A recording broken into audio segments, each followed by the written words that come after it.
So, what I'm seeing right now is people are going to be taking notes from you, right?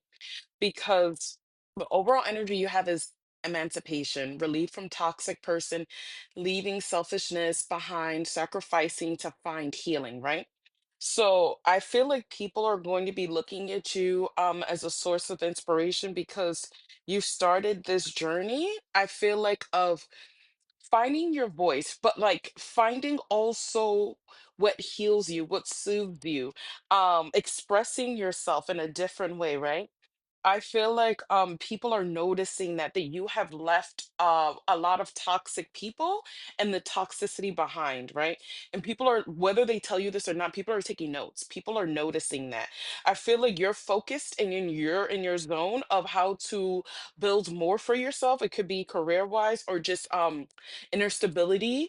But I feel like there's no need for retribution because that's the first card that I clarified. Punishing others for perceived wrongdoing, a need to listen, suspicious nature getting the best of you, right? I feel like you're serving as an inspiration for people that you don't need to get retribution, right? That you don't need to punish yourself because I think you learned a long way. The more that you festered in wanting retribution, wanting to hurt other people, wanting other people to feel how you feel, that was just punishing yourself and you not experiencing the joy that is out there for you and that is within you, right? Because there was so much that was clouding that, right? I feel like revenge, because this card is like talking about Scream 2. I feel like revenge was very big for you or important for you, whether you got it or not. I feel like that was something that was the harbor that you were harboring and you were keeping in. And I feel like you are realizing I don't need that, right? I'd rather put all that energy into myself, into building my dream life, my dream future that I want for myself. The next card was Hanged Woman. Time to pause, thinking rationally, not ignoring signs of danger. So I think what's happening too is you're no longer allowing people to hold you up. You're no longer allowing people to play with you. You're no longer, yeah, like I said, being held up by what people have said or done to you. You're no longer allowing the betrayals or people thinking that they one upped you or cheated you out of something. You're not allowing that, was what I was telling you before, to steal your joy, to steal your sunshine. You're not allowing that to stop you from having fun, from enjoying life, from experiencing love and joy. Yeah, I feel like I told you before, I think you learned somewhere around this journey that you were just sabotaging yourself, right? The more that you held on to the pain and the anguish, right? And it's crazy because I feel like you are needing to it talks about time to pause, right? And I feel like you are literally exiting out of people's lives. I feel like you're blocking people. You're not really trying to communicate. It says speak now, stay silent. I feel like, yeah, I feel like some of you may be at a crossroads, right? Where you're like, do I speak to these individuals? And if so, how much do I speak to them? Or do I just completely continue to cut off communication, right? And it says pause is power. And you don't have to rush to make a decision. You can take your time. You can pause, put things on pause. You can let people know I'll get back to you if you want to do that, right? But I do see you almost isolating and taking yourself out of the equation from these individuals or from this person, so that way you can have a better sense as to if you want to have this person in your life. And that's another thing that you should, as you're taking your moment to step back, do you feel happier? Do you feel brighter? Are you enjoying life more now that you're not having to engage with these individuals or this person anymore, right? Interesting. Let me clarify the Seven of Swords. Ooh, so many cards fell out. I feel like in your moment of pause, I think it's really going to trigger some people, right? And I do see individuals wanting to come back. Maybe they feel nostalgic over you. Maybe they are I feel like because I'm looking at the tape recorder, right? And it's like, who, oh, that tape recorder, I'm looking at the cassette tape, right?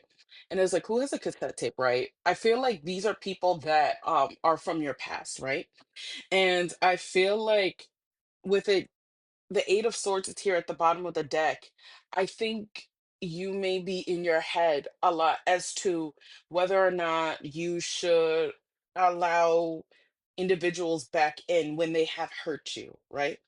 And I would want to tell you, don't just quickly dismiss your feelings and say, I'm fine, if that's not truly how you're feeling, right?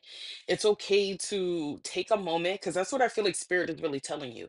Really take a moment before you just make a decision as to whether or not you want this individual in your life or you don't. You know, I think that's where it is, where spirit is like, also don't allow the past or nostalgia to determine your decision. No, what did what do you feel in the present day? What do you feel in the present moment? Go based off of that, not what was in the past, right? We're talking about present day. Right. And also don't overthink it, right? Because I'm seeing vision board here. And it's like, I think the best thing to think about is to like, do you want this person in your future? How does it look like having this person in your future? You can think about that. Don't think about it too much because then that can lead to anxiety. But yeah, I feel like go based off of what's happening in the present moment. How do you feel? Check in with your body. How does your body feel? How does your nervous system feel, right? Maybe you're needing to move your body to get out of your head so that you can clear your mind and trust what your intuition is picking up on. Now it makes sense why I was picking up on like, don't dismiss your feelings and just say, like, oh, I'm fine, everything is fine. No, because the last card was faking it, acting like you're okay, hiding behind a smile, need for help, getting better, right? We're not faking it this time around, right? I feel like, yeah, there is somebody who's coming back from your past. I don't feel like it's just one person though, right?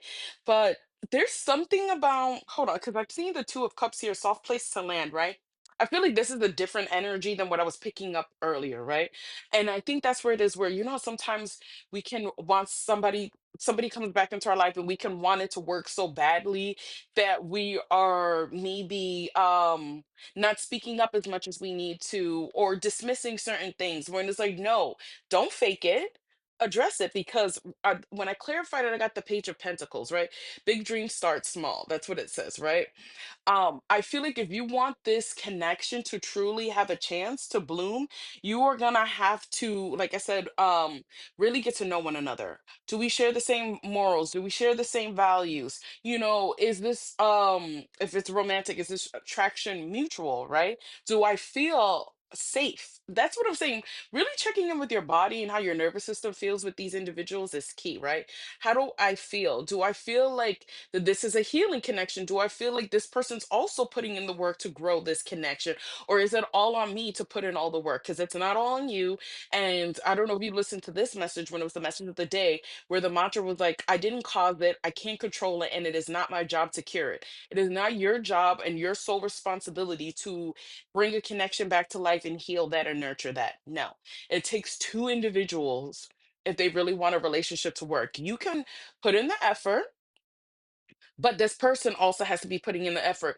And it's important to check in with yourself if this person is putting in the effort, right? And it's also important for you to go slow, to take your time when you're rebuilding this connection, right? It's really important, because I'm also thinking about this too with the previous card where it said vision board.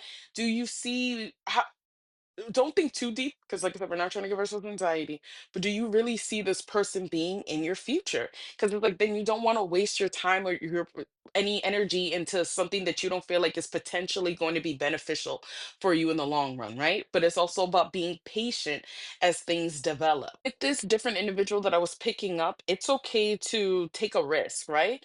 It's okay to be bold. It's okay to like I said, go after what it is that you desire, right? It's okay to indulge and talking to this person. It's okay to, like I said, if you really do think that this person is worth it, to invest more, right? And it's okay to have your desires met, right? It's okay to feel attractive, or to feel, I don't know, just in your power and happy. It's okay. I feel like this is more of like a romantic connection. It's about finding that right balance. Temperance. It's about finding that right balance of not going too fast, not going too slow, but taking your time to get to know someone. Okay. So if this resonates, thank you for liking the video. Thank you for following. If you'd like to work with me, the link is in my bio.